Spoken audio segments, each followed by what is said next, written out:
Here, drink this. Try to get your head in a better place. I should be with my daughter when she's told about Brian. Yeah, maybe you should.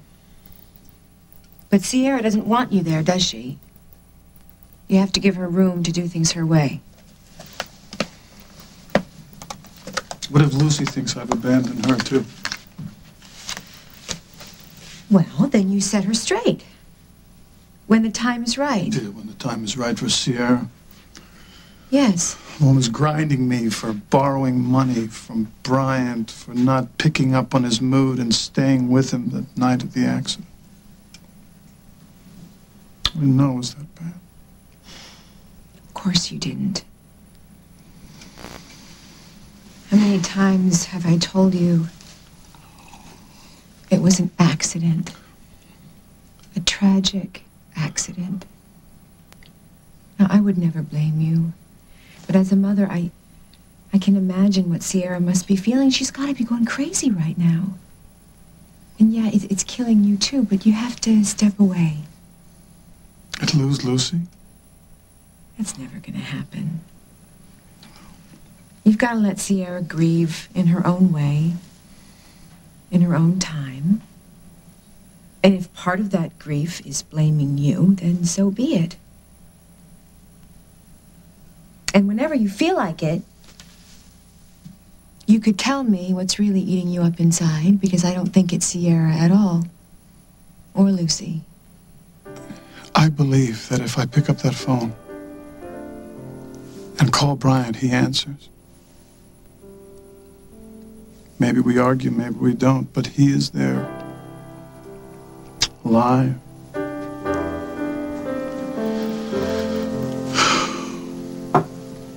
I want to go to Montega and hold Lucy and never let her go.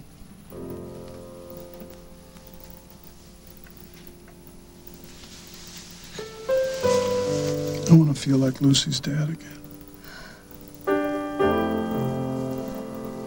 I have this book, and it tells you just how to give each other space and how to work out fights.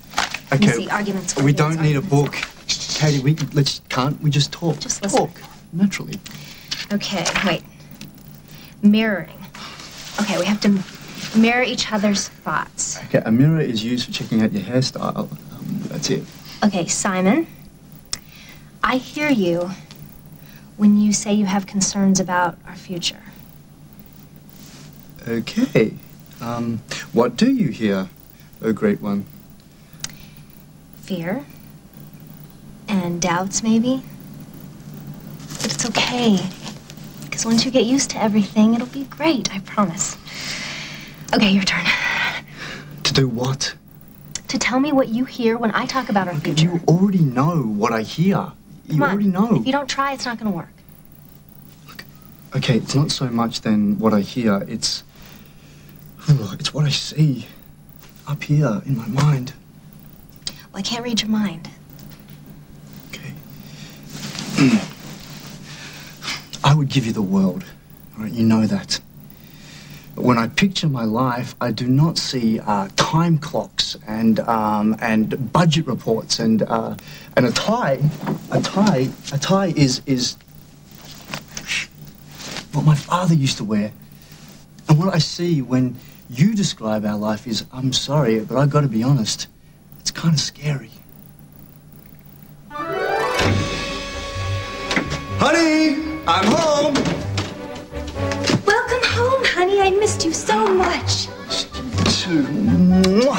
How was your day as the happiest man in the world? Incredible. I happily made an obscene amount of money. I was voted the happiest man in the world. And I managed to produce more widgets than anyone in the company before the old time clock had even struck noon. How was your day, honey? Perfect as usual. And how's our new arrival? Oh, an absolute angel. Come here, Flickers. Daddy's home. All of his brothers and sisters just adore them. Wait till you see them all together. Wickers, knickers, slickers, and bickers. Come here, Daddy's home. Oh, and of course, my little angel, the original, Snickers.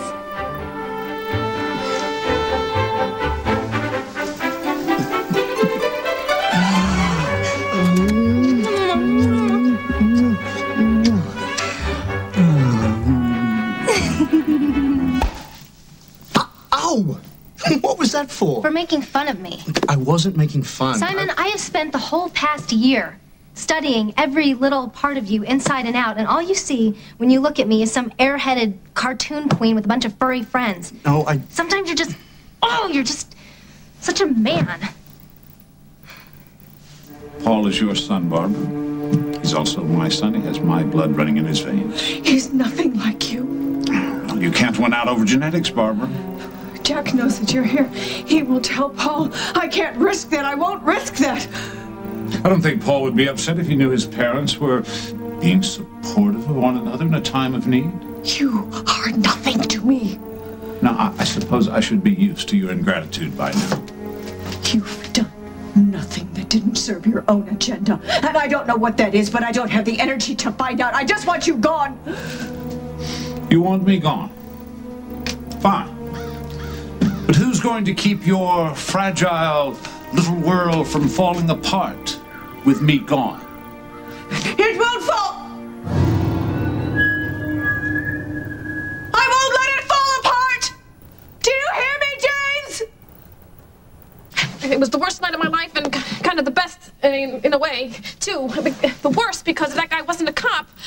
And then I would have backed out last minute, which is what I probably would have done in the first place, and he would have gotten mad and maybe tossed me in the Atlantic. But also the best because he was a cop, and it made me stop and realize my tracks and think I'm acting so crazy.